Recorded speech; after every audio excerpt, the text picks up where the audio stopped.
दोस्तों, आज हम बात करेंगे हमारे खान पान से संबंधित जो हम अपनी दिनचर्या में खान पान गलत तरीके से करते हैं उसके बारे में। सुबह उठते ही हमने चाय वगैरह पीनी होती है। कुछ लोग पानी पीते हैं, उसके बाद थोड़ी देर बाद चाय पीते हैं, फिर नहाना धोना करके नाश्ता करते हैं। नाश्ते के बाद फिर चाय ले लेते हैं। जैसे नाश्ता किया आपने, दही या इसके साथ परांठे लिए, उसके बाद हाथों हाथ चाय पी ली। ये एक तरह से विरुद्ध आहार में आता है। विरुद्ध आहार बहुत तरह के होते हैं। सबसे पहले होता है विधि विरुद्ध, ठीक है। फिर संस्कार विरुद्ध, काल विरुद्ध, यानी जो चीज़ आपने अभी खानी है वो दूसरे टाइम पे खा रहे हैं, जो दूसरे टाइम पे खानी हो अलग टाइम पे खा रहे हैं, यानी टाइम के विरुद्ध। यानी जो जैसे दही लस्सी है वो सुबह 11-12 बजे तक ले लेनी चाहिए सही तरीके से, तो लेकिन लोग रात को भी लेते हैं। ये काल विरुद्ध चीज़ों में आ जाती है। देश विरुद्ध होती हैं। बहुत सारे ऐसे ये विरुद्ध आहार की जो श्रेणी है वो बताई गई। तो हम करते क्या है कि दही या इसके साथ हमने परांठा ले लिया, परांठा के बाद हमने चाय पी ली, तो ये विरुद्ध आहार हो गया। इस तरीके से हमारे शरीर के अंदर एक लड़ाई सी चल जाती है। एंजाइम्स लीवर में जो हमारे गैस्ट्रिक जूस आने चाहिए वो उनको समझ नहीं आ पाती कि इसको पचाने के लिए किस तरह की शरीर के अंदर जो है जूस डलना चाहिए। यानी कि वो सारे अलग अलग तरह के फंक्शन करते हैं। तो जो आप खाएंगे वो अगर सही एक लाइन में नहीं है, यानी कि अगर आपने खटाई वाली चीज़ें ली हैं तो उसमें जो है ना इस तरह के दूध वाली चीज़ें बिल्कुल नहीं आनी चाहिए। अगर आप इस तरह विरुद्ध आहार करते हैं तो हमारी बॉडी जो है ना वो डिस्टर्ब हो जाएगी, उसको समझ नहीं आएगा कि इसको किस किस खाते में रखना है। तो इस तरह से ये विरुद्ध आहार होने के कारण पेट में लड़ाई सी छिड़ जाएगी, आपके पेट में स्तब्धता रहेगी, पेट भारी लगेगा, उसमें अफारा भी आ सकता है, ठीक है। इस तरह की तेजाब बन सकता है, गैस, एसिडिटी, इनकी फॉर्मेशन हो सकती है।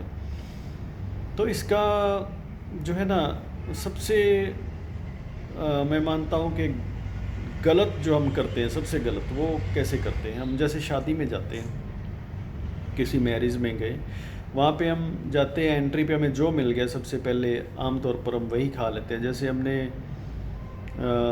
मान के चलो फास्ट फूड वाली साइड में चले गए, तो हमने कई सारी चीज़ें ले ली, चिल्ला है, गोलगप्पे, इस तरह की पूरी या दही बल्ले, है ना, इस तरह की चीज़ें बनी पड़ी रहती हैं, तो ये खा ली। अच्छा, आगे गए 5 मिनट 10 मिनट बैठे तो कोई शेक लेके आ गया, मिल्क शेक है, ब्रह्मी शेक है, या मैंगो शेक है, बनाना शेक भी बनता है कई बार। हमने अभी खटाई खाई है, हमने अभी दूध वाली आइटम ले ली, तो वो हो गया विरुद्ध आहार।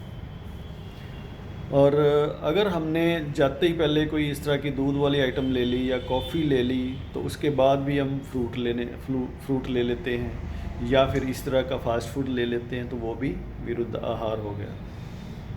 हमें करना क्या चाहिए कि हमने अगर दूध वाली कोई आइटम ले ली है तो हम कोई भी फास्ट फूड की आइटम या खटाई तली हुई चीज़ों वाली आइटम हमें कम से कम 3 घंटे अवॉइड करनी चाहिए। लेकिन शादी में टाइम किसके पास होता है? सब कुछ खाना है, मुझे ये भी चेक करना है, वो भी चेक करना है, हर चीज़ चेक करनी है वहाँ पे थोड़ी थोड़ी लेकर के, और शाम तक पेट को कचरे का डिब्बा या गटर बना के हमने वापस आना है। तो फिर अगले 2 दिन तक पेट में कुछ नहीं जाएगा अच्छा सा, खाओगे उल्टी आने को पड़ेगी, उबकाई आएगी। इतना गलत खान पान आप कराते हैं वहाँ पे। या फिर डॉक्टर्स के पास जाएंगे, कोई एंटासिड लेंगे, कुछ भी लेंगे, घर में पड़ी हुई कोई टैबलेट खाएंगे, तो ये कितनी नुकसानदेह चीज़ें हो गई, ठीक है। हाँ, पैसे पूरे करके आने होते भाई, लोग करें भी क्या। ये बिल्कुल वैसे करना नहीं चाहिए। आपने जिस लाइन में शुरू कर दिया खाना, आप उसी लाइन में रहो। मान लो आपने फास्ट फूड शुरू कर लिया, तो आप दूध वाली आइटमों से बिल्कुल परहेज़ करें। अगर दूध वाली आइटमें खाते रहेंगे, साथ में फास्ट फूड ये वाली चीज़ें लेंगे जिसमें सॉस डल जाती है, इमली की खटाई आ जाती है, तो इनका कोई मैच नहीं है आपस में। आप एक लाइन चूज करिए। अगर आपने फास्ट फूड वाली चीज़ें खा रही हैं तो सारी उसी तरीके की चलती जाए, बाद में खाना खाओ, अच्छे से और आ जाओ। दूध दूध वाली आइटमें नहीं लेनी है। दही ले सकते हो, तब कोई लस्सी पड़ी है वो ले सकते हो, अचार ले सकते हो, खट्टा मीठा वो चीज़ें कुछ भी ले सकते हो, लेकिन दूध वाली आइटम बिल्कुल नहीं। आइसक्रीम नहीं ले सकते, उसकी बजाय कुछ और बना हुआ है तो वो ले सकते हैं, यानी दूध वाली आइटम को अवॉइड करें। अगर आपने जाते ही पहले कोई दूध वाली आइटम शुरू कर ली है तो फिर आप वही लाइन चूज़ करिए, इस तरह की आइटम्स लीजिए, दूध वाली। या इसमें खाना आ गया, खाना सारे ही ले सकते हो आप, कोई समस्या नहीं, लेकिन उसमें अचार या इन चीज़ों को थोड़ा अवॉइड करें। क्यों करें? क्योंकि आपने दूध पिया हुआ है, दूध वाली कोई आइटम ली हुई है, चाय पी हुई है, कॉफ़ी पी हुई है, तो कम से कम 2 घंटे का अंतर इसमें आना चाहिए।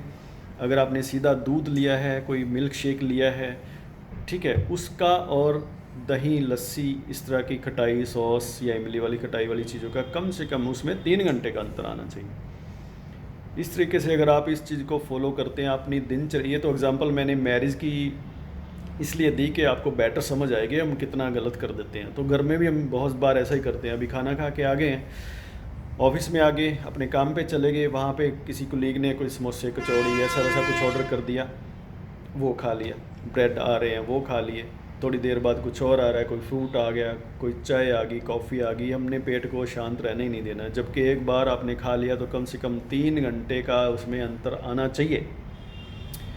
बीच में लिक्विड ले सकते हो, एक आधी को चाय कॉफ़ी लेना चाहो ले सकते हो, लेकिन उसमें कुछ मील जैसी आइटम नहीं आनी चाहिए। समोसा, गोलगप्पा, कचौड़ी टाइप की कुछ ऐसी आइटम जो हैवी पेट में जो जा करके जिसको डाइजेस्ट होने के लिए टाइम लगता है, ऐसी चीज़ नहीं खानी चाहिए। 3 घंटे का क्लियर अगर आप गैप मेंटेन करते हैं तो डेफिनेटली आपका कोई गैस, तेजाब या आपके पेट में खराबी पैदा होने के चांसेस नहीं हैं।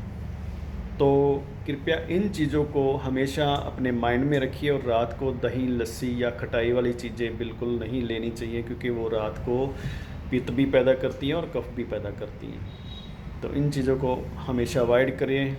स्वस्थ रहें, मस्त रहें। धन्यवाद।